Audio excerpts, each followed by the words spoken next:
बोले वृंदावन बिहारी लाल की।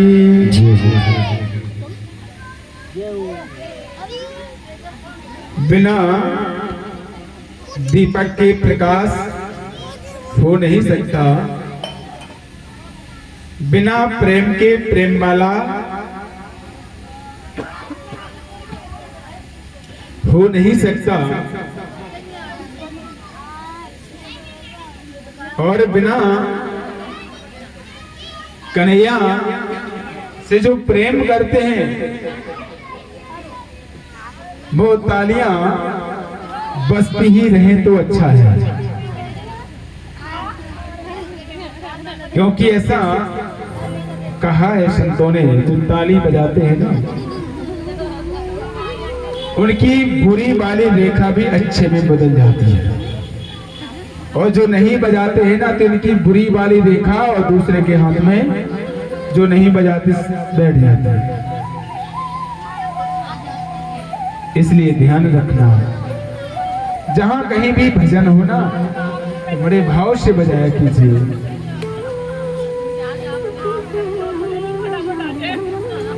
आदरणीय श्री सुखदेव जी महाराज राजा से परीक्षित से कहते हैं, परीक्षित जो आपको 7 दिन में मरने का श्राप है ना,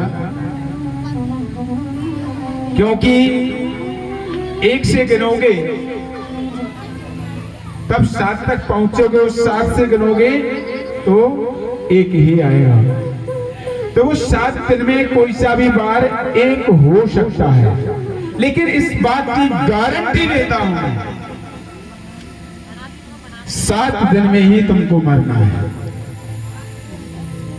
7 दिन में ही आपको निश्चित है मरना है। और राजा श्री परीक्षित को आदरणीय श्री सुखदेव जी महाराज ने कहा, और सुखदेव जी महाराज कहने लगे, परीक्षित जरा गौर से सुनिए। आदरणीय सुखदेव जी महाराज कहते हैं, यतौ पार्षदो मह्यम जय विजय एवच कदार्थे कृत्यात्मा वृद्धि कामते वक्रमा मम। हे सुखदेव परीक्षित, एक बार क्या हुआ, बैकुंठ में मेरे कन्हैया विश्राम कर रहे थे। भगवान के दो पार्षद हैं, एक का नाम है जय और दूसरे का नाम था विजय। जय और विजय नाम के जो भगवान के पार्षद थे मेरी मां,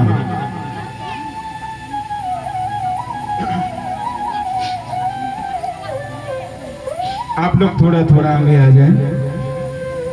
भगवान के पास जितने जल्दी बने उतने जल्दी पास जाना चाहिए। आप लोग तो दूर जा रहे हैं, पास आओ, जितने हो सके पास आओ। जितने ही पास आओगे ना, गोविंद आपको उतने जल्दी ही आशीर्वाद प्रदान करेंगे। जो कि पीछे जो माताएं आती जाए ना, किसी को कष्ट नहीं होना चाहिए भाई। हमारे जो पानी की सेवा कराओ, सबको पानी पिलाओ, है ना, जहां बैठे हैं वहीं पिलाओ उनको पानी, बार बार उठे नहीं। क्योंकि कहते हैं जो यज्ञ में भागवत में पानी भी पिलाता है वो साधारण व्यक्ति नहीं होता है। मैं बता दूं आपको, एक बार क्या हुआ, कुरुक्षेत्र में यज्ञ हुआ, तो जितने भी बड़े बड़े जो पैसे वाले लोग थे ना, सबने तो अपने अपने बड़े बड़े पैसा लेकर के ना और कुंडों को खरीद लिया।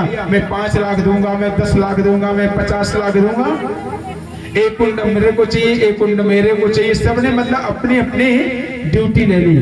किसी ने कहा मैं आहुति डालूंगा, किसी ने कह दिया महाराज मैं एक काम करूंगा, महाराज वो करूंगा। अब एक ड्यूटी बची, एक काम बचा, और सेवा कौन सी थी, जितने भी भक्त आए उनके जूठे पत्तल उठाना। जैसे भोजन कराएंगे ना तो पत्तल तो होगा, वो उठाना, और जितने भी भक्त आए उन भक्तों के पैरों को धुलना। वो ड्यूटी किसको मिली पता है? वो सेवा किसने की? किसने की? मेरी माँ। किसने? भैया किसने की? किसने? बताओ ना मेरी माँ। मेरे किसने? कौन बैठे सामने? हाँ, तो इतने ही सेवा ली। भक्तों के चरणों को धरना, उनके जूठे पत्तल फेंकना। अगर आप पानी पिलाओगे, सेवा करोगे, तो सोचो आप क्या हो जाओगे, है ना? तो सबसे बड़ा धर्म यही है, सेवा करना। दान करने के बाद कभी ये नहीं बताना चाहिए मैंने इतना दान किया, नहीं। इसलिए जो सेवा मिले आप बढ़िया दिल से करो। ठाकुर जी की सेवा है ना? जय और विजय द्वार पर खड़े हुए थे। ब्रह्मा जी के मानस पुत्र हैं कितने? 4, जिन्होंने भक्ति माता के लिए कथा सुनाई थी। किस किसने सुनी? पहले दिन दूसरे दिन की कथा ब्रह्मा जी के मानस पुत्र हैं सनक, सनातन, सनत और सनत कुमार। ये 4 भाई हैं, और 4 भाइयों ने कथा को सुनाया। आज नारायण भगवान से मिलने के लिए आए हैं, और जय विजय ने बोला मैं अंदर नहीं जाने दूंगा, मैं अंदर नहीं जाने दूंगा। जय विजय क्यों नहीं जाने दोगे? अरे वो परम पिता परमेश्वर है क्या? भगवान से मिलने के लिए ब्राह्मण साधु भक्तों के लिए कोई भगवान ने नहीं कहा कि आप रोको। भगवान तो कहते हैं मेरा कोई भी भक्त आए, मेरा कोई भी साधु आए, कोई भी ब्राह्मण आए, चाहे कोई भी आए, आप रोकना मत। और जय और विजय ने रोक दिया। शनकादियों ने श्राप दे दिया, जाओ एक जन्म नहीं 7 जन्मों तक, 3 जन्मों तक राक्षस बन जाओ। 3 जन्म का महाराज श्राप दे दिया। तो पहले जन्म में कौन? रावण और कुंभकर्ण, हिरण्यक्ष, हिरण्यकश्यपु, दंतवक्र और शिशुपाल। हो गए ना 3 जन्म। कश्यप महाराज की 2 पत्नियां थी। कश्यप महाराज की यहाँ पे 2 पत्नियां थी, जो दिति हैं, जिनसे राक्षस प्रकट हुए। हिरण्यक्ष, हिरण्यकश्यपु हुआ। हिरण्यक्ष ने क्या किया? क्योंकि उसने बहुत तपस्या की, ब्रह्मा जी ने वरदान दे दिया, जाओ मेरी बनाई हुई सृष्टि में तुमको कोई नहीं मार पाएगा। यानी ब्रह्मा की बनाई हुई सृष्टि में कोई नहीं मार पाएगा। उसने तो महाराज तीनों लोगों में त्राही त्राही कर दिया। देवताओं को बहुत मारता है, पीटता है। साधु संत लोग जहां हवन करते हैं वहां मांस के टुकड़े फेंक देता है, भस्म कर देता है। बड़ा अत्याचारी राक्षस बना।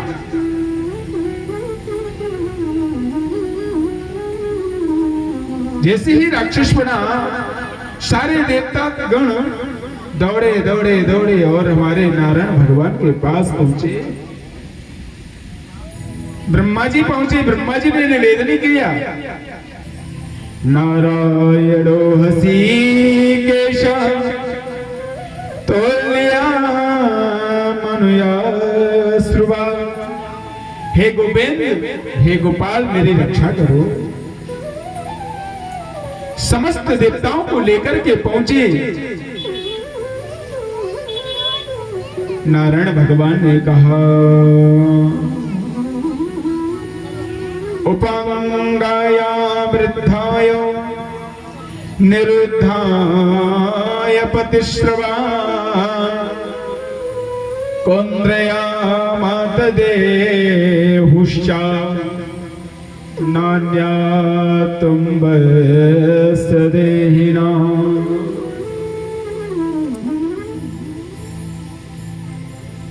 ब्रह्मा जी ने जैसे नारायण भगवान से कहा, नारायण भगवान ने कहा आप मृत्यु लोक में जाइए, क्योंकि उसने पृथ्वी को और समुद्र में डुबा दिया।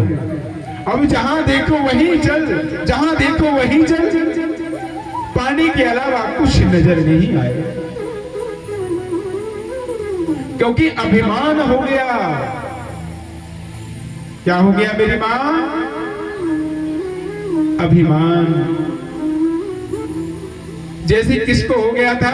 मगधपुर का एक राजा है धनानंद, सुनिए ना चाणक्य नीति। तो चाणक्य नीति में एक सुंदर श्लोक आया है, सुकष्ठानि मूर्खश्च नामन्ति न कदाचन नामन्ति फलनो वृक्षा नामन्ति न कदार्चन। सूखी हुई लकड़ी को आप मोड़ोगे, क्या मुड़ जाएगी मेरी मां? मुड़ सकती है? टूट जाएगी, पर मुड़ नहीं सकती है। और ऐसे ही हिरण्यक्ष है और वैसे ही हुआ।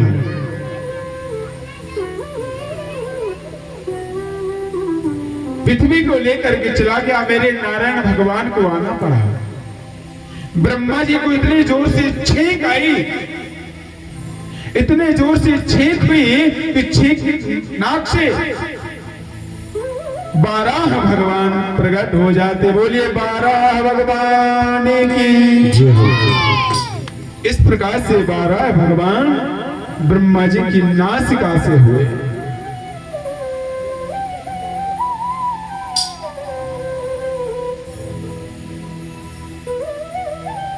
पर ब्रह्मा जी ने बनाया नहीं इनको। हंसा विशुद्ध देवाय हंसतेन प्रभु पदो। जैसे ही 12 भगवान प्रकट हुए और समुद्र में जब जाने लगे तो महाराज कैसा रूप है, सुअर का रूप है, बड़े बड़े दांत हैं। भगवान पृथ्वी माता को लेने के लिए समुद्र में गए। पृथ्वी माता को अपने दांतों पर रख लिया, पर हिरण्यक्ष कहीं बादल से जा रहा था, संत नारद जी मिल गए। तो उसने हिरण्यक्ष ने संत नारद से कहा, क्या तुमको सिर्फ वीणा ही बजाना आता है कि कुछ लड़ना भी आता है?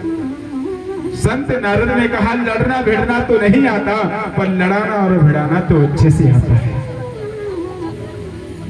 लड़ाना भिड़ाना तो आता है, परंतु लड़ना नहीं आता है।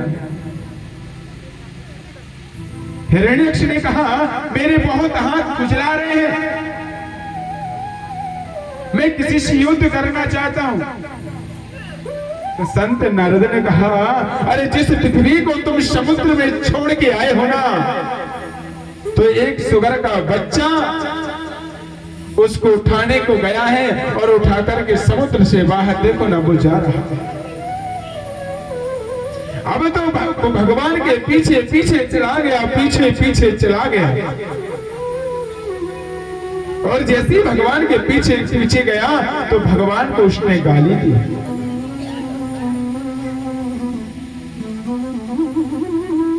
भगवान को संस्कृत में गाली भी दी, वो भी मधुर है। भगवान से क्या कहा, नायतोपवृत्याय नारुध्यस्य देहिना मनमन्तराणि भूतानि यत्रे सोच जगन्मय। भगवान ने कहा, छोटे मोटे लोगों की हम नहीं सुनते, हम तो चलते हैं। भगवान और आगे को बढ़ने लगे।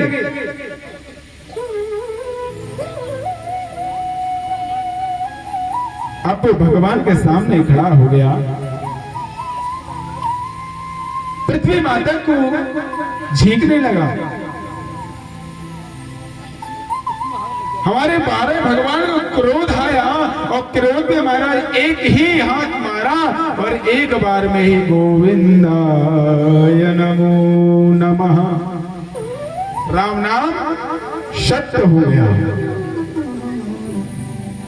और भगवान ने उसका उद्धार कर दिया। अब देखो ना, यहां इस हिरण्यक्ष कितना बड़ा अभिमानी था। अभिमानी था कि नहीं कि जब भगवान को आना पड़ा। सुनिए, और यही अभिमान जब मनुष्य के अंदर आ जाए तो कैसे काटा जा सकता है। बड़े गौर से सुनिएगा। मनुष्य कहता है मैं बड़ा, मनुष्य कहता है मैं बड़ा, तो पृथ्वी पर क्यों खड़ा हो? और पृथ्वी कहती मैं बड़ी, तो शेषनाग पर क्यों पड़ी? और शेषनाग कहता है मैं बड़ा, तो शंकर भगवान के गले में क्यों पड़ा? शंकर भगवान कहते हैं मैं बड़ा, तो कैलाश पर्वत पर क्यों पड़ा? कैलाश पर्वत कहता है मैं बड़ा, तो रावण के हाथों से क्यों हिला? रावण कहता है मैं बड़ा, तो बाली की काख में क्यों चपा? बाली कहता मैं बड़ा, तो राम के तीर से क्यों मारा? और राम कहते हैं मैं बड़ा, तो इन सभी भक्तों के हृदय में क्यों बसा? बोले वृंदावन बिहारी लाल की। अभिमान भगवान का भी नहीं रहा, भगवान को भी लास्ट में भक्तों के पास जाना ही पड़ा। जाना पड़ा ना मेरी माँ। अभिमान किसी का तो नहीं रहा।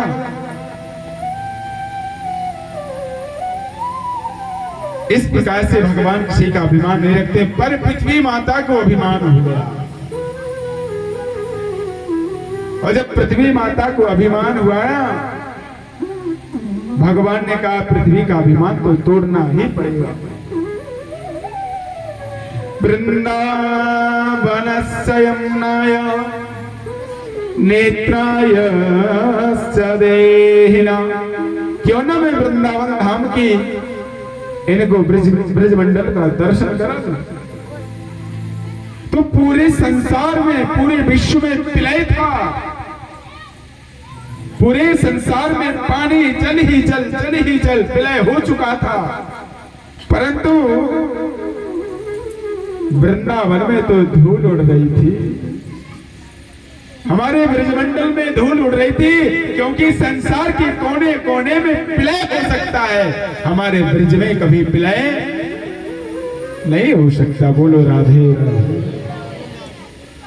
कुछ लोग क्यों, कुछ लोगों के तो मुंह से राधे राधे भी नहीं बोला जाए। हमको कोई बात नहीं भैया, जो बोल रहे हैं वो तेज बोलना, क्योंकि तुम्हारे पाप जल्दी निकल जाए, जो नहीं बोल रहे हैं ना उनके सिर पे बैठ जाए।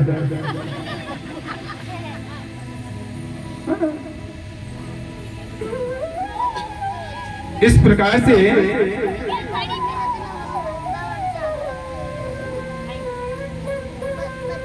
आज वही भगवान नारायण भगवान कहां ले गए पृथ्वी को? वृंदावन ब्रजमंडल में। और पृथ्वी माता ने जैसे ही ब्रजमंडल को देखा कि यहाँ तो धूल उड़ रही है, यहाँ तो ब्रजवासी खेल रहे हैं, यहाँ तो पेड़ लगे, पौधे लगे हैं, घर बने, मकान बने हैं, गाय चल रही है, हरी हरी घास है, अब तो पृथ्वी माता का भी अभिमान टूट गया। तो जो मैंने बोला इसमें किसी का घमंड नहीं रहा, सारा नाश हो गया।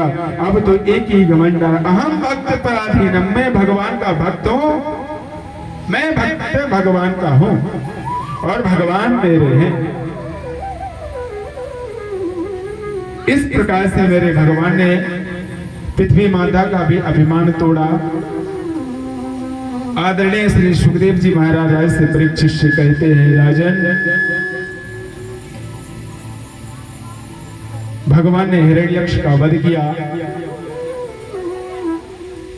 वध करने के बाद 12 भगवान अपने धाम को गए।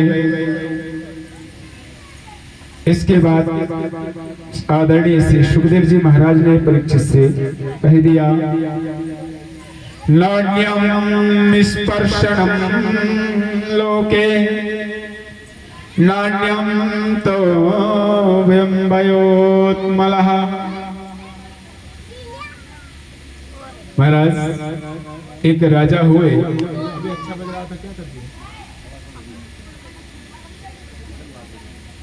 मनु महाराज के 2 बेटा थे, 3 बेटियां थी।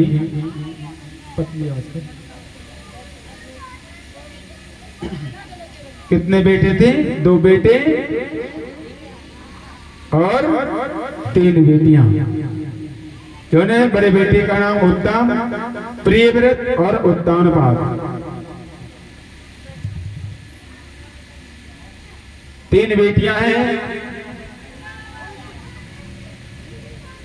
देवहूति, प्रसूति और आकृति। कितनी हुई? 3 बेटियां और 2 बेटा।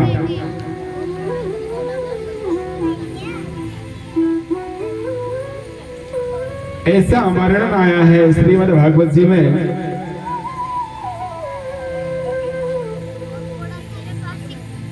कि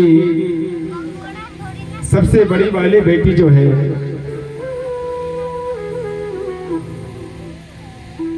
प्रसूति नाम की, जो राजा श्री परीक्षित, राजा श्री दक्ष प्रजापति के साथ दिलवाई गई। और दूसरे नंबर की जो बेटी है देवहूति है, जिसका विवाह कर्दम ऋषि के साथ हुआ। और तीसरे नंबर की जो बेटी है आकृति, जिनसे महाराज यज्ञ और दक्षिणा के रूप में महाराज प्रकट हुई, यज्ञ नारायण भगवान। तो मैं आपको बता दूं, जो दूसरे नंबर की बेटी है देवहूति, एक बार क्या हुआ, एक कथा बड़े गौर से सुनिएगा मेरी मां। एक राजा की बेटी है, और राजा कोई साधारण नहीं है, भारत का सम्राट है, पूरे विश्व का सम्राट है, जिसके पास सोना चांदी सब कुछ है। लाखों लोग काम करने वाले, सेवा करने वाले घर पर पड़े हैं। और कर्दम ऋषि वन में तपस्या करते थे। तपस्या कर रहे थे। तपस्या करते करते करते एक दिन तपस्या से उठे तो देखा एक ग्रस्त जीवन वाले पति और पत्नी और अपने बच्चे को लेकर के जा रहे थे। कर्दम ऋषि के अंदर विचार आया, क्यों ना मैं शादी कर लूं। उनके अंदर एक विचार आया, अब मैं शादी करूंगा और मेरे यहां पर एक बेटा हो जाएगा ना, तो मैं फिर से संन्यास ग्रहण कर लूंगा। ऐसा विचार करके और वो तपस्या करने के लिए बैठ गए। अब मैं विवाह के लिए तपस्या करूंगा, शादी के लिए तपस्या करेंगे वो।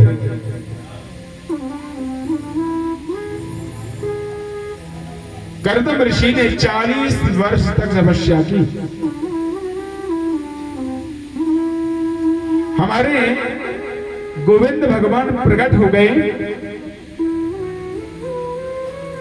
और कन्हैया ने पूछा, अरे बाबा आपने जो भजन किया था, तो अब मांगो क्या चाहिए, मांगो ना बाबा क्या चाहिए।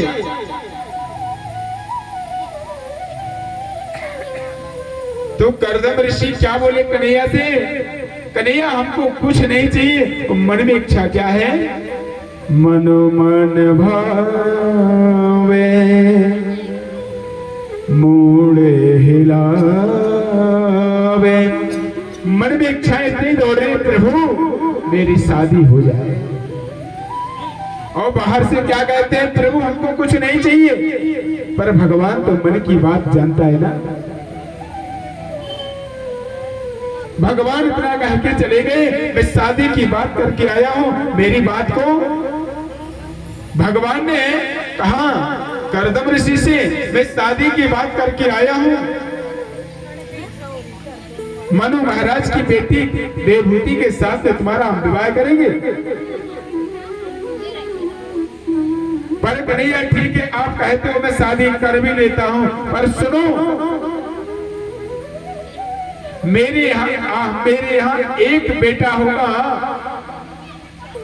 और फिर से मैं संन्यास ग्रहण कर लूंगा। मैं फिर से संन्यास ग्रहण कर लूंगा। भगवान ने कहा नहीं, मैं तुम्हारे यहां स्वयं आऊंगा। और भगवान स्वयं जब भगवान आशीर्वाद देकर के चल दिए, यहां क्या हुआ, आदरणीय श्री सुखदेव जी महाराज परीक्षित से कहने लगे, परीक्षित जरा इस दृश्य को देखिए। पुनश्च योगिनं दत्त्वा योगी वृद्धश्च देहिनाम्। देखो ना, इनकी आयु देखो, कर्दम ऋषि की आयु को देखो, और शादी करने के लिए तैयार हो चले हैं। क्योंकि मन मन भावे मूड हिलावे, बाहर से कहते मेरी हम नहीं चाहते हैं, अंदर से इच्छा है मेरी शादी है जाए।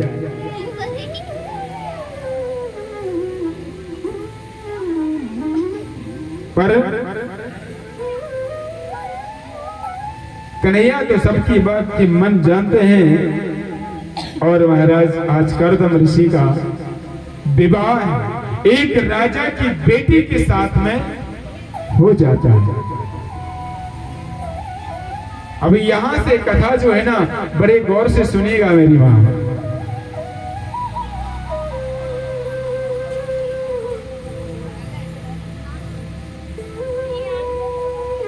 क्या हुआ, कर्दम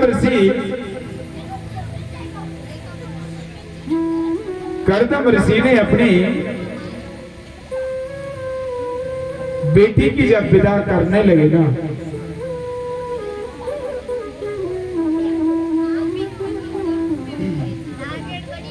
जाकर के वो जा रहे थे, देखा महाराज मनु महाराज खड़े हुए बेटी की ओर देख रहे थे। बेटी ने कहा, पिताजी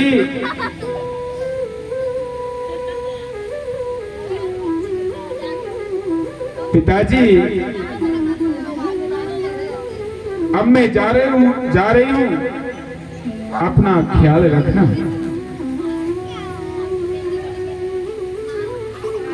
और इतना कह के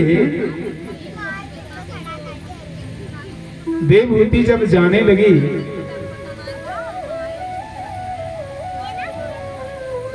और राजा ने अपने बेटी को बढ़िया से डोली में बैठारा और छोड़ने के लिए कहा गए वन में, जहां रहने के लिए कोई मकान नहीं था मेरी मां,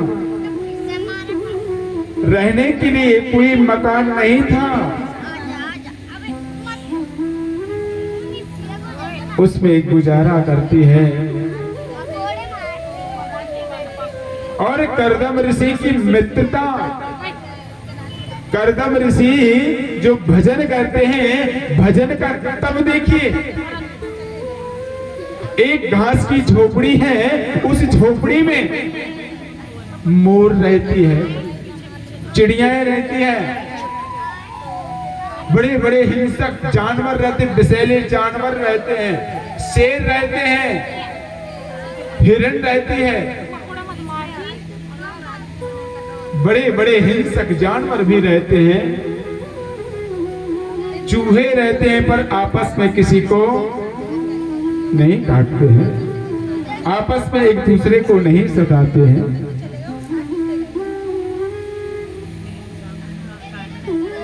आपस में एक दूसरे से नहीं बोला करते हैं, क्योंकि ये संत का तप का प्रभाव है।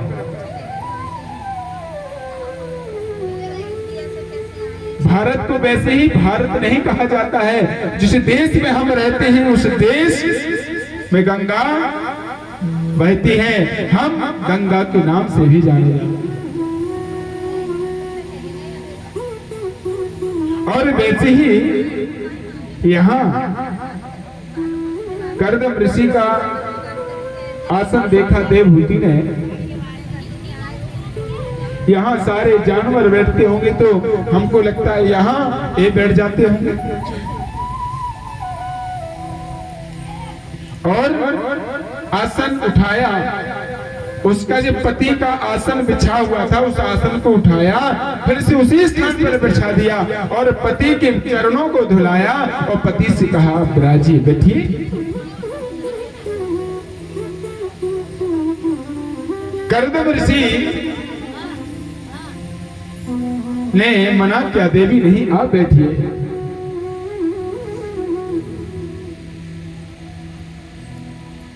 और देवभूति को वहां बैठा दिया और कर्दम ऋषि यहां से चल दिए। महाराज क्या बोल के गए, मैं थोड़ा सा भगवान का भजन कर लूं। सिर्फ भगवान का भजन करने के लिए गए महाराज।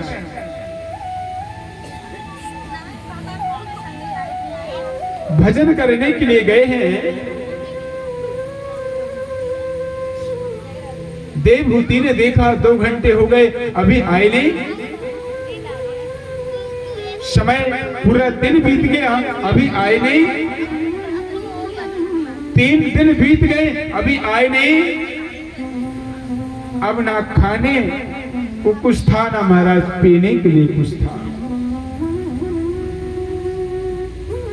अब ना खाने के लिए कुछ है, ना पीने के लिए कुछ है।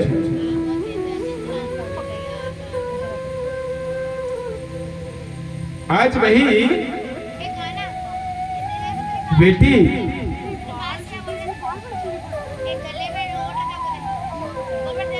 देवभूति अपने पति के पास पहुंची,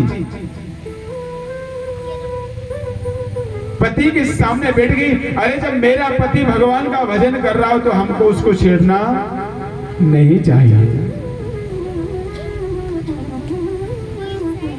वही देवभूति अपने साड़ी के पल्लू को फाड़ लेती है और नदी में जाती है, उसको गीला करती है और अपने पति को उस पल्लू से पोंछ देती है। अब ना खाने को कुछ है, ना पीने के लिए कुछ है। अब राजा की बेटी है, वो चाहती तो अपने पिताजी के पास जा सकती थी, परंतु ऐसा नहीं किया। स्त्रीणां च शून्यस्य नेत्रयो कुशलाद्भुवौ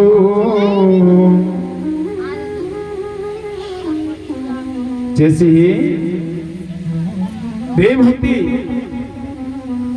सूखे पत्ते खा लेती है, अपने पेट को भर लेती है, कभी पानी पी लेती है, 15 दिन कुछ नहीं खाती है। 1 वर्ष बीत गया,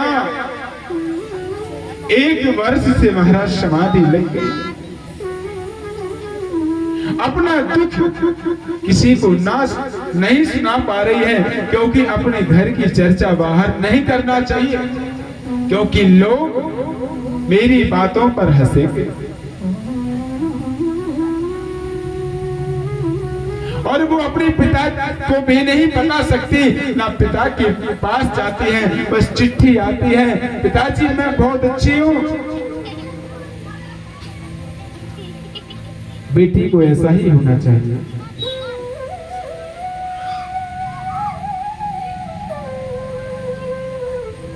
बेटी,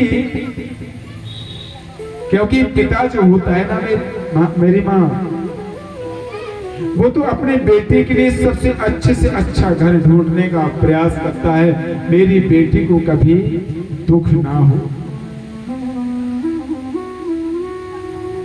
मेरी बेटी के लिए कभी कोई दुख ना हो, वो तो अच्छे से अच्छा ही घर देखती। और जब घर देखता है ना, तो 2 महीने पहले से वो दौड़ना चालू कर देता है। मेरी बेटी का विवाह है, अरे कोई भी उंगली ना उठा ले मेरी ऊपर, मेरी बेटी के ऊपर कोई उंगली ना उठा ले। बड़ी चिंता लगी रहती है उसको। और जब तक बेटी की विदा ना हो जाए ना, तब तक पिता के पैर रुकते नहीं, मुंह चलता रहता है।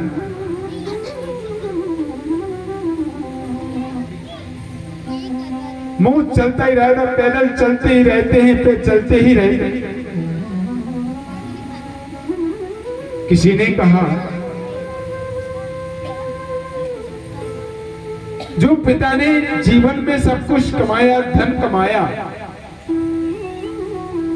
अपना ऐश्वर्य कमाया, नाम कमाया, इज्जत कमाया, सब कुछ दांव पे लगा देता है। अपनी पगड़ी भी लड़के वालों के सामने रख देता है। अब जो है उसमें आप प्रसन्न रहो। मैंने अपनी बेटी को दिया, आपको मैंने कन्यादान लिया और मैंने आपको सौंप दिया बेटी को। सोचिए आप, मैंने आपको सब कुछ सौंप दिया, अब मेरे पास कुछ भी नहीं है।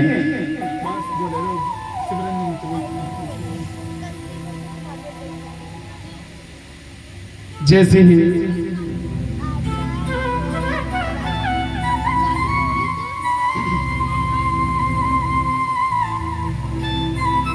वही बेटी अपने पिताजी से कहती, पिताजी माँ का ख्याल रखना, माँ को जरा सा कष्ट नहीं होना चाहिए। और माँ से भी कह दिया, देखो ना माँ, पिताजी को समय पे भोजन बना के दे देना, माँ को जरा सा कष्ट, पिता को कष्ट मत होने देना।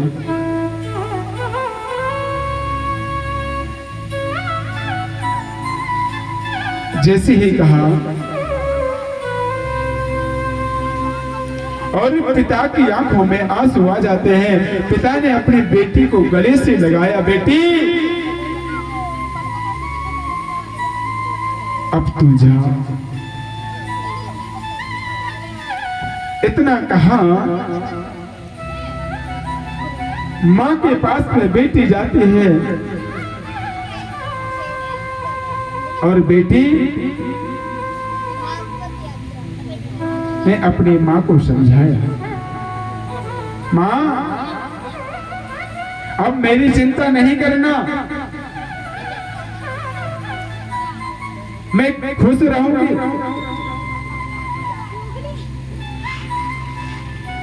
मेरी चिंता करने की आवश्यकता नहीं है। और बेटी से मां ने क्या कहा, माते पिता गुरु सेवा करे हो। माता पिता और पति के चरणों को दबाना। और कभी हमको शिकायत नहीं मिलनी चाहिए। बेटी समझा बुझा करके बेटी को भेजते हैं। और लड़के वाले अगर उस बेटी को सताएं तो सोचिए महाराज, उसने क्या नहीं आपके लिए छोड़ा। जन्म देने वाले मां और पिता को भी छोड़ दिया।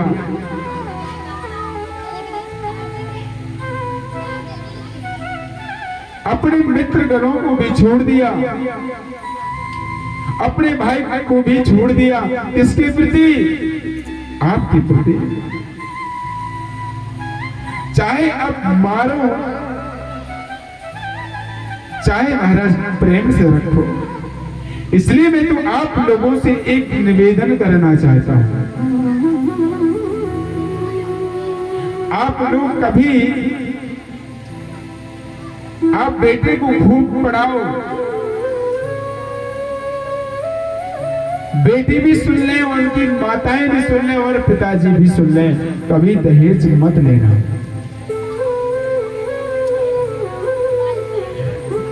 बेटी का पिता कर्ज लेता है। जब आप दहेज मांगते हो ना तो बहुत सारा कर्ज लेता है, तब वो आपको दे पाता है।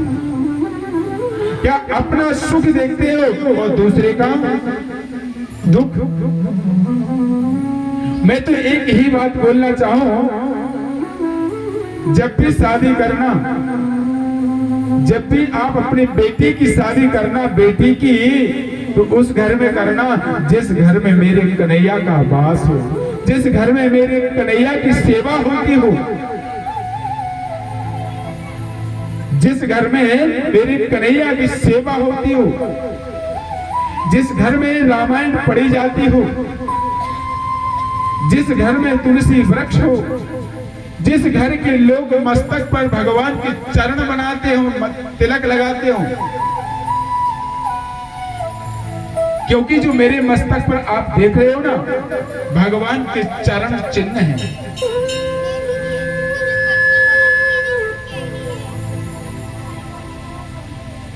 उस घर में आप शादी करना, अरे उस घर में शादी मत कर देना कि सुबह से शाम तक बेटी झाड़ू लगाती रहे, सुबह से शाम तक बेटी झाड़ू लगाती रहेगी, और बेटी का जब फोन आए, माँ पूछेगी बेटी खाना खाया, तो बेटी रो रो के कहेगी माँ अभी कहाँ खाना खाया, तूने उस घर में हमको बांट दिया। जिस घर में सुबह से शाम तक झाड़ू लगाते लगाते और कुछ नहीं, पूरे दिन झाड़ू लगाते रहते हो, खाने के लिए बैठ जाते हो ना, तो मेरी जो सास है ना बहुत डांटती है, काम हुआ नहीं, भूख लगा ही है।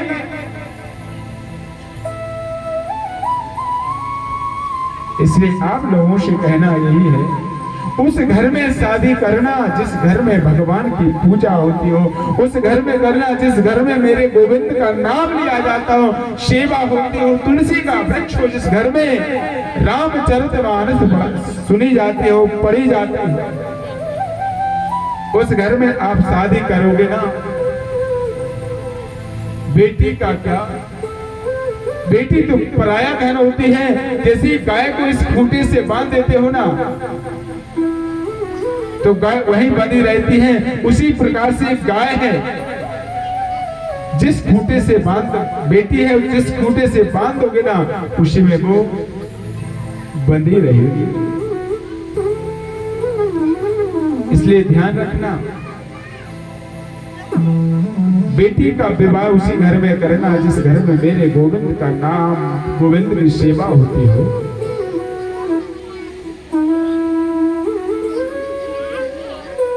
माँ ने समझा दिया, यहाँ देवहूति प्रतीक्षा में बैठी है, 2 साल हो गए, 5 वर्ष हो गए, शादी होकर के आई है, शादी हुई और 5 साल के लिए समाधि लगी मेरी माँ। आज की बेटी रह सकती है क्या? नहीं, एक पल नहीं रह सकती। अरे 20 वर्ष हो गए, समाधि नहीं टूटी, समाधि में बैठे हुए हैं, शादी होके आई और महाराज की समाधि लग गई। अब बेचारी खाए तो खाए क्या, कभी पत्ते खा लेती, कभी पानी पी लेती, कभी हवा पी लेती, ऐसे से अपना पेट भरती है, क्योंकि ये जीने के लिए नहीं खाती है। इसलिए खाती हैं, कुछ लोग खाने के लिए जीते हैं, और कुछ लोग जो खाने के लिए जीते हैं महाराज वो तो भ्रष्ट है। अरे जीना चाहिए तो गोविंद के प्रति जियो,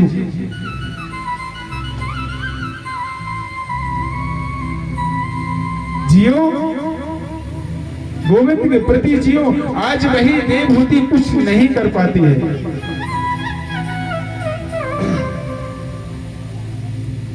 देवहूति के 30 वर्ष हो गए, जो बाल है ना, बाल जैसे कि बरगद की जटाएं होती हैं, बरगद हो जाता है ना बहुत पुराना, जैसे उसकी जटाएं जब निकलती है ना, वैसे देवहूति के बाल हो गए।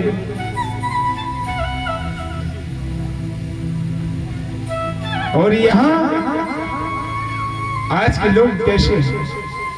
अगर पति 15 दिन के लिए, 1 महीने के लिए बाहर चला जाए ना, तो नियम तो यही है कि श्रृंगार नहीं करना चाहिए, पड़ोसी के घर नहीं जाना चाहिए, पर महाराज ऐसा करते।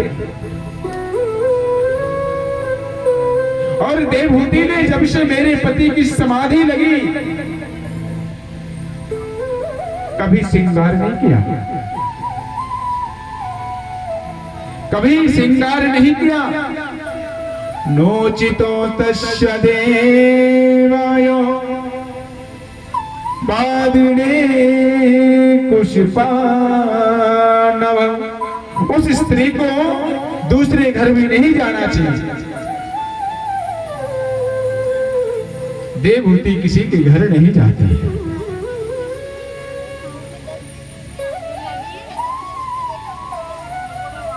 इस प्रकार से महाराज 40 वर्ष पूर्ण हुए। 40 वर्ष जैसे ही पूरे हुए, 40 वर्ष पूर्ण होने के बाद में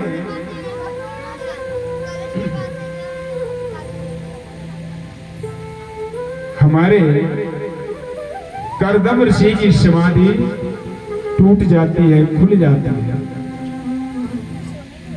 तो कर्दम ऋषि ने सामने बैठी देवहूति से पूछा, देवी आप कौन हो? अरे देवी आप कौन हो? क्या महाराज आप हमको भूल गए? मैं आपकी पत्नी देवहूति हूं। कर्दम ऋषि कहने लगे, मैंने कभी विवाह किया ही नहीं, मेरी पत्नी कहां से हुई? तब देवहूति ने याद दिलाया,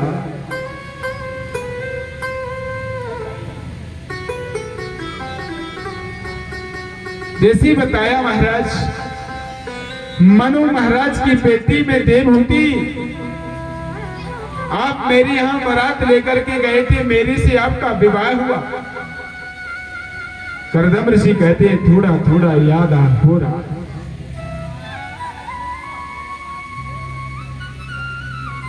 इंद्र ने सुंदर सुंदर अप्सराओं को भेज दिया।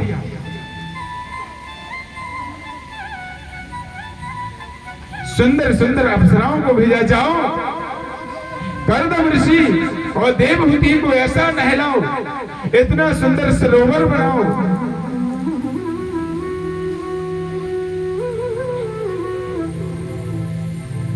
इतना प्यारा सरोवर बनाओ कि देवहूति और कर्दम ऋषि, देवहूति 20 वर्ष की हो जाए और 22 वर्ष के कर्दम ऋषि हो जाए। पुष्पक नाम का तुम्हारा दीवान आया, उस पर देवहूति और कर्दम ऋषि बैठे, मानसरोवर में जाकर के स्नान किया। दोनों ऐसे लग रहे हैं, देवहूति ऐसी लग रही वैसे 20 वर्ष की हो, और कर्दम ऋषि ऐसे लग रहे जैसे 20 वर्ष के। बोलिए वृंदावन बिहारी लाल की, जिनसे महाराज 9 कन्याओं का जन्म हुआ।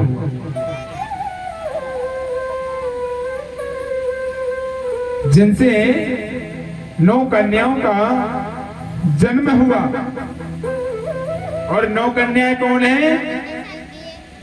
प्रथम भगत तन कर संगा, दोसर रथ मम कथा प्रसंगा। ये 9 भक्ति है ऐसे। बड़े बड़े संतों के साथ महाराज का विवाह हुआ। समय को देखते हुए वही कर्दम ऋषि की यहाँ 9 पुत्रियां हुई। बड़े बड़े राजाओं, बड़े बड़े महर्षि, श्रृंगी ऋषि, वशिष्ठ, विश्वामित्र, बड़े बड़े लोगों के साथ में, बड़े बड़े संतों के साथ में महाराज विवाह कर दिया। 10वें रूप में हमारे कपिल भगवान प्रकट हुए। बोलिए कपिल भगवान की। और हमारे कर्दम ऋषि के यहाँ कपिल भगवान प्रकट हुए। कपिल भगवान ने मन में, पिता ने कपिल भगवान को देखा, कपिल जी को देखा, बेटा से कहा, बेटा अब तुम आ गए और मैं संन्यास लेता हूं। पिताजी ने संन्यास ले लिया। कर्दम ऋषि ने वो तपस्या करने के लिए चल दिए। यहाँ देवहूति और कर्दम, देवहूति और कपिल भगवान का संभाषण प्रारंभ होता है। आज अपनी माँ से कहते हैं हमारे कपिल भगवान, माँ इस संसार में कोई किसी का नहीं है। माँ इस संसार में कोई भी किसी का नहीं है। अगर माँ तू कहती है मेरा शरीर है, मेरा बेटा है, मेरा मकान है, मेरी बहू है, मेरा पति है, मेरा ये सामान है, मेरा पैसा है, मेरे पास में मकान है, मेरी गाड़ी है, आप कह सकते हो मेरा है। अगर आपका है तो मैं आपसे एक बात पूछता हूं, आप यहां से चल के थोड़ी आगे जाएंगे और पत्थर में आपका पैर लग जाएगा और आप नीचे गिर जाएंगे और हाथ आपका टूट जाएगा, आपको बताएगा कि मैं टूट रहा हूं, यानी ये भी आपका नहीं है, ये भी आपका नहीं है मेरी मां।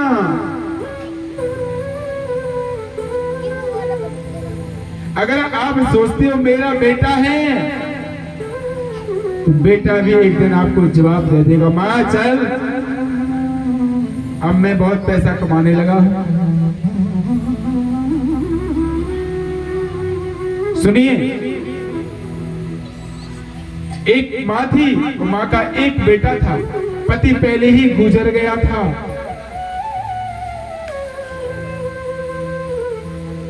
मां ने अपने बेटे का विवाह भी कर लिया, सुंदर पत्नी आई, पर जब से पत्नी आई, जब से मेरा बेटा भी बदल गया।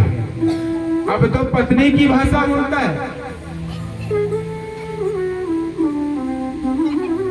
अब तो पत्नी की भाषा बोलता है। जैसा पत्नी बुलवाती है ना वैसे ही बोलता है, चलो माँ से कहो कि माँ दरवाजे में बैठ जाओ, कुत्ता भगाने के लिए।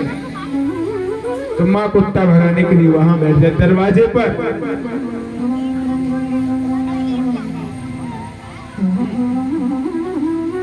तो मैं उन बहुओं से भी निवेदन कर, बुरा लग जाएगा, मेरी बात पर लग जाए, मेरे को परवाह नहीं होती, लेकिन सत्य बात यही है, आज तुम बहू हो, कल तुमको भी सास बनना है मेरी माँ। तो आपके ऊपर क्या गुजरेगी जो आप करोगे, कर्म से कर्म करो भी धिनाना, कर्म जैसा करोगे भरना तो निश्चित रहे भी पड़ेगा।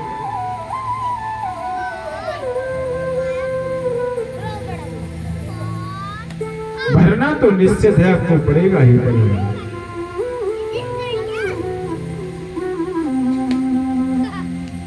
उस बहू ने अपनी माँ से कहा,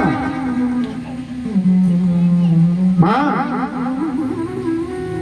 तू गेट पर बैठ जाना, यहाँ क्या करती है, खाने के लिए 2 रोटी मिल जाएगी, बैठ जाना वहां। और माँ को दरवाजे पर बैठा दिया और ऐसी रोटी डाल दी जैसे कुत्ते को दी जाती है, ऐसी रोटी डाल दी उस माँ की भी। माँ की आंखों में आंसू आ गए। अरे बेटा को मैंने इसलिए बड़ा किया था, अरे 9 महीने मैंने इस बेटा को गर्भ में रखा, अरे इस बेटा का मैंने मल और मूत्र भी साफ किया, मैं सूखे में, मैं गीले में सोती रही, पर बेटा को मैंने सूखे में सुलाया। आज ऐसा समय आया जब बेटा की बारी आई तो मेरे घर से बाहर निकाल दिया।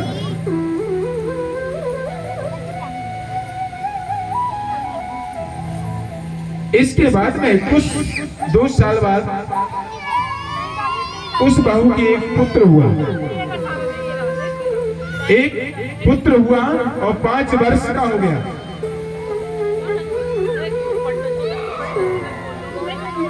बोलो राधे राधे।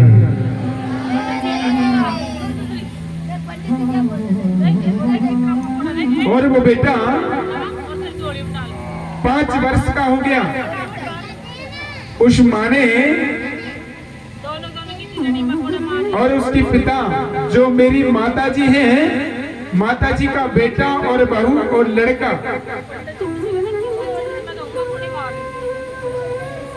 तो बहू बोली अपनी सासू माँ से, माँ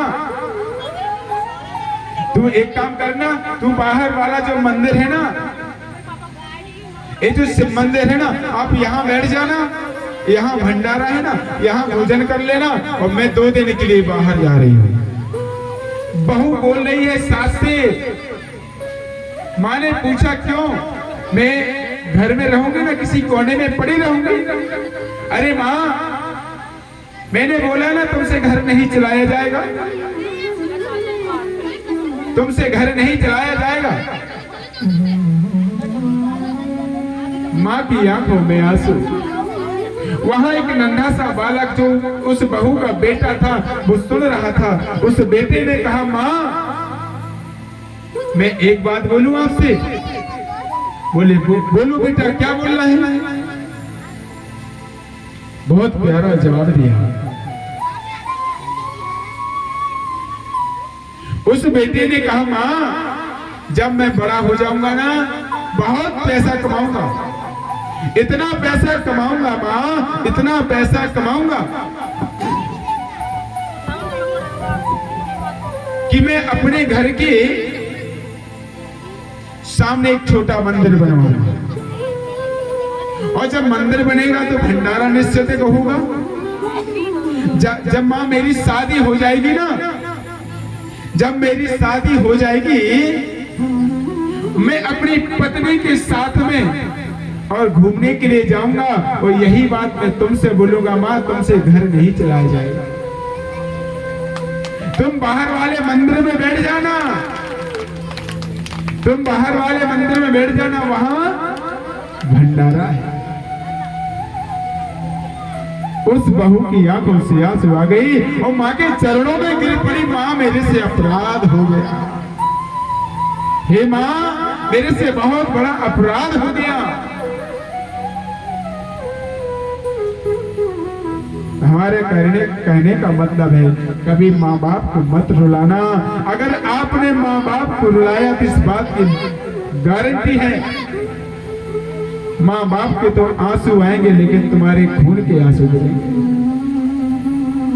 माँ बाप को कभी मत सताना।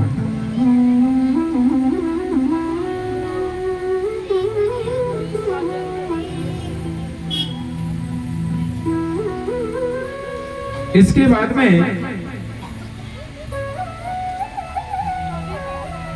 कौन समझा रहे हैं? कपिल भगवान अपनी माँ को ज्ञान दे रहे। माँ तुम कहती है ना मेरी आंख है, तो माँ तेरा संसार में कोई किसी का नहीं रहा, क्योंकि कहा देहिस्तिमांस रुद्रे भी मतिम तुझा तुम जाया सुता दिस सदा ममता विमुचा। माँ संसार में तेरा कुछ नहीं है, मेरी माँ कुछ भी नहीं है,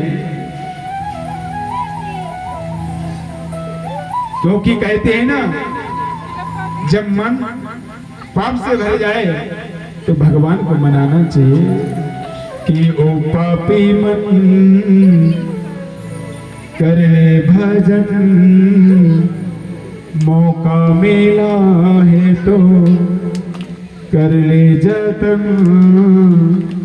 बाद में प्यारे पछताएगा जब पिंजरे से पंछी निकल जाएगा, जब पिंजरे से पंछी निकल जाएगा।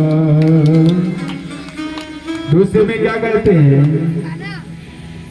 कि तेरा मेरा कहने वाले, कि तेरा मेरा कहने वाले। यहाँ जो अपने को अपना बोलता है वो भी महाराज यही रह जाता है, यहाँ कोई किसी का नहीं है।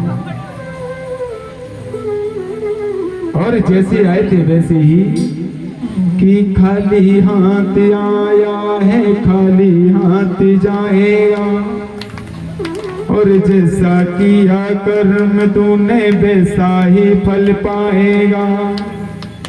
बाद में प्यारे पछताएगा जब पिंजरे से पंछी निकल जाएगा, जब पिंजरे से पंछी निकल जाएगा। तो मेरा कहने का मतलब है, जब तक ये शरीर है, शरीर रूपी मिट्टी का पात्र, मिट्टी का मटका, ये मटका है, ये मिट्टी का पात्र है, मिट्टी का मटका है। जब तक इसमें पानी है, समझ लेना मेरी मां, जब तक इसमें पानी है तब तक इसमें जान है। सब लोग इसके पास आएंगे, जिस दिन इसमें से श्वास निकल जाएगी, पानी निकल जाएगा तो ये मिट्टी हो जाएगा, और मिट्टी को मिट्टी से मिला दिया जाता है, मिला दिया जाता मेरी मां। इसलिए कभी अपने ऊपर अभिमान नहीं करता। कपिल भगवान ने अपनी मां देवहूति को बहुत समझाया। मां ने भी साधु संतों के पास जाकर के, साधु संतों के पास जाकर के कहा, आश्रम में रहने लगी, साधु संतों के वस्त्रों को धुलने लगी, झाड़ू पोछा करने लगी, भगवान का ध्यान करने लगी। जब आपसे कुछ ना किया जाए ना, तुमको लगे मैं कुछ नहीं कर सकता हूं, और जब जब आपका मन अशांत हो मेरी मां, तब भगवान का नाम लेना, भगवान आपको मार्गदर्शन देंगे और भगवान आपको सही मार्ग पर पहुंचा देंगे।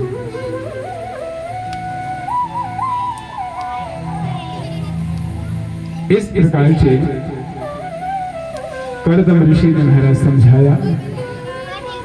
कपिल भगवान समझा करके देवहूति अपने आश्रम में रहने लगी, और कपिल भगवान सीधे यहां से कहां जाते मेरी मां? गंगा सागर। सुना है आप लोग, गए हो ना गंगा सागर? ये जो मकर संक्रांति होती है ये बंगाल में आती है। गंगा सागर कहाँ है? बंगाल में। मकर संक्रांति जो होती है उस दिन, मकर संक्रांति के दिन सुबह 3 बजे से लेकर के सुबह के 6 बजे तक कपिल भगवान के दर्शन होते हैं। बोलिए कपिल भगवान की। मुझसे जयकारा भी नहीं चल रहा है। हे भगवान, सही बताओ भोजन कितने लोग करके आए? सही बात बोल। वो जो भोजन करके आए वो दोनों हाथ उठाओ, और जो बिल्कुल नहीं करके आए वो नीचे कर लो। सभी लोग करके आए तो इतने तेज जयकारा लगाओ, तेज लगाओ कि हमारे वृंदावन बिहारी लाल के चरणों तक आपकी हाजिरी लग जाए। बोलिए वृंदावन बिहारी लाल की। अरे होशियार, आगे वाले तो जयकारा लगा रहे, पीछे वाले तो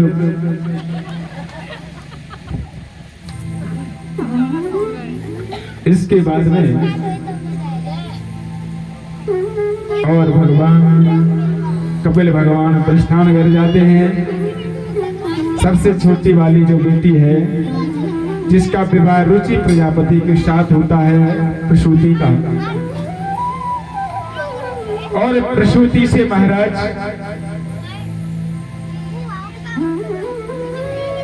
प्रसूति से कौन होते हैं? यज्ञ, और यज्ञ की पत्नी दक्षिणा।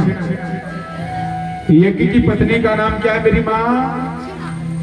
क्योंकि जब यज्ञ किया जाता है तो बिना दक्षिणा की यज्ञ सफल नहीं होता है, क्योंकि ये भी कोई साधारण यज्ञ नहीं है।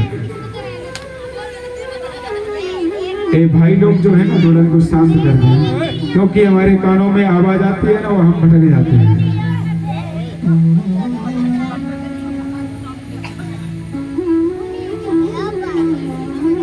तो जो यज्ञ है ना, ये श्रीमद् भागवत ज्ञान यज्ञ है, ये कोई यज्ञ से कम नहीं है।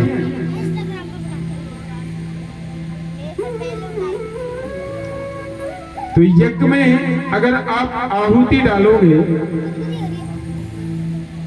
आहुति में काले तिल आते हैं, जो आता है, और हवन की धूप आती है, तो सामग्री पैसे की तो आएगी, बिना पैसे की तो आएगी नहीं मेरी माँ। उसी प्रकार से आप देख रहे हो कि बिना दक्षिणा का कुछ नहीं होता है। जैसे कि जो आपकी कानों में आवाज दे रहा है, साउंड, ये जो आपको गोविंद को, आप लोगों को आनंद दिला रहे हैं संगीत कलाकार, जिसकी छाया में आप बैठे हो, तो ये भी कुछ पैसे का ही आया यहाँ पर। इसलिए आप सभी लोग से निवेदन में करता हूँ कि आप लोग थोड़ा थोड़ा सा, घट छोटा है, मटका जो है ना बहुत छोटा है, अगर एक एक बूंद भी डालोगे ना, जैसे कि साधु संतों का खून, साधु संतों का खून एक मटके में डाला गया था, और जब वो फटा ना, उससे कौन हुई? सीता जी। कौन हुई? सीता जी। इसी प्रकार से अगर एक एक बूंद हम उसमें डालेंगे तो सुनिश्चित है कि घट भी पूर्ण हो जाएगा और वृंदावन बिहारी लाल का ही जय हो जाएगी। बोलिए वृंदावन बिहारी लाल की। इस प्रकार से आप सभी को सहयोग करना है, क्योंकि आपके पास में जो समय बचा है, कल भगवान श्री कृष्ण का जन्मोत्सव है, परसों हमारे कन्हैया गोवर्धन को उठाएंगे, भगवान की बाल लीलाएं हैं, जिसमें बाल लीलाएं भगवान माखन चोर लीलाएं, भगवान गोवर्धन को उठाएंगे, कालियानाथ जो यमुना जी में है उसका भी उद्धार करेंगे। बड़ी बड़ी सुंदर सुंदर लीलाएं हैं। इसलिए आप ज्यादा से ज्यादा संख्या में पधार के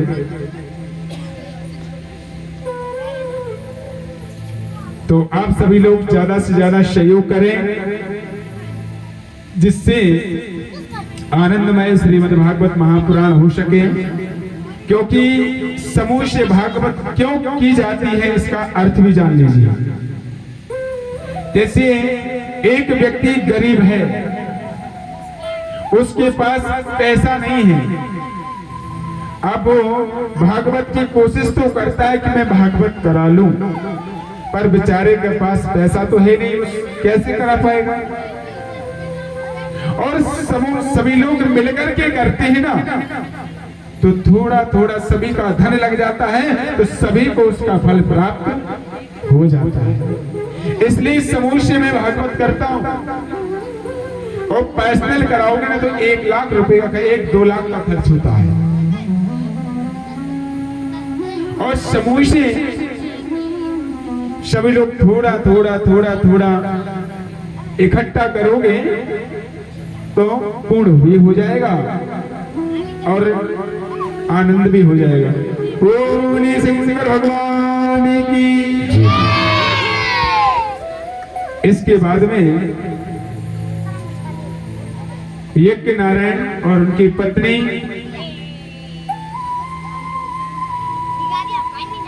और इसके बाद प्रजापति दक्ष की यहाँ सती हुई, जिनका विवाह शंकर भगवान से हुआ। भोलेनाथ बाबा का अपमान हुआ। कहां पर? दक्ष प्रजापति की यहाँ पर। सभी के लिए निमंत्रण दिया, अपनी बेटी के लिए निमंत्रण नहीं दिया। इस कारण से सती ने यज्ञ में छलांग लगा दी और भस्म हो गई।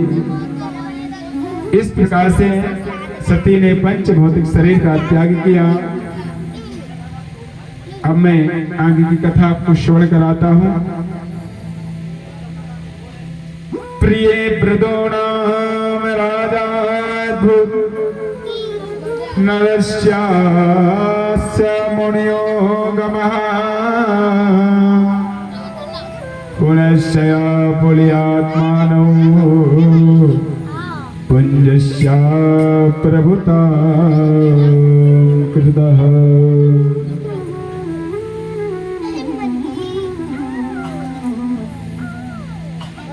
इसके बाद में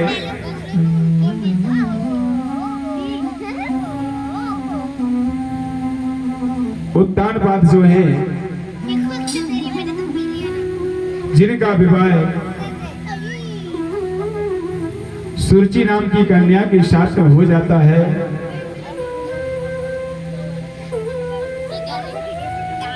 और महाराज वही सुरुचि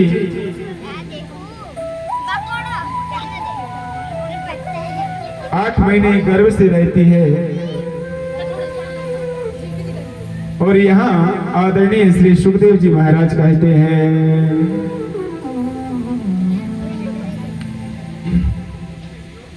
सुखदेव जी महाराज कहने लगे, नायस्य देहिनम मह्यम पुनश्च गमनम तवः। बोले वृंदावन बिहारी लाल की, भगवान की।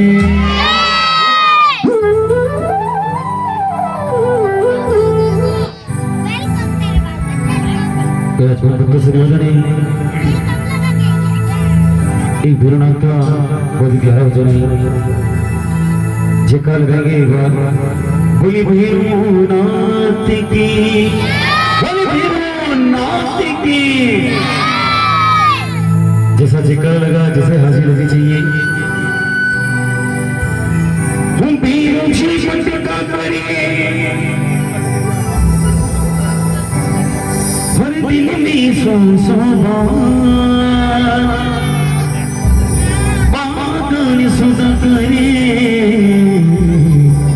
उमर भीरू राज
तो जने लागे जने भोलेनाथ ने कसम है अरे बदन को सभी हाजिर लगाए बोले भोलेनाथ की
सबसे निवेदन है गुरुनाथ जी कसम है धरती भी महिला बेटी है मैया बेटी सबसे निवेदन है इस भजन में सभी हाजिर हैं आपके गुरुनाथ की कसम है बोलो गुरुनाथ की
बोलिए भक्त वत्सल भगवान की जय। ये भागवत है, भागवत में जो भजन होते हैं ना, वो तो आपको नींद ना आए, वो तो बोल सकती है जिससे नींद नहीं आती है। इससे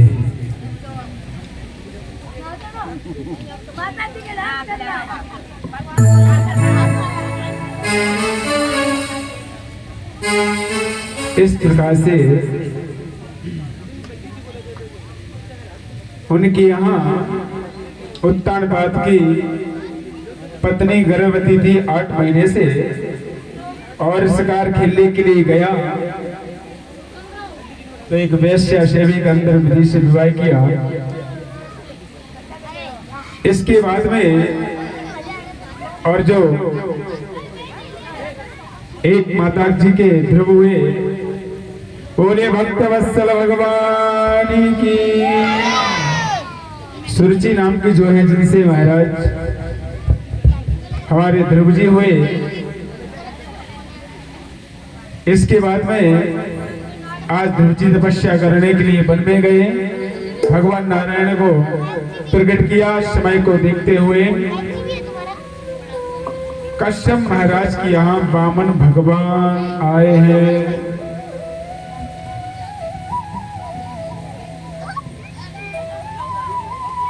वामन भगवान आए हैं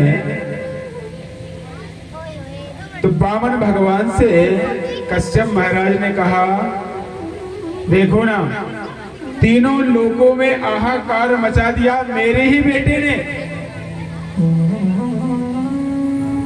क्योंकि कश्यप महाराज की 2 पत्नियां, एक का नाम दिति, एक का नाम था आदिति। और महाराज एक माता के देवता हुए और एक माता के राक्षस हुए। इस प्रकार से महाराज राजा बलि ने तीनों लोगों में हाहाकार मचा दिया। हाहाकार मचाया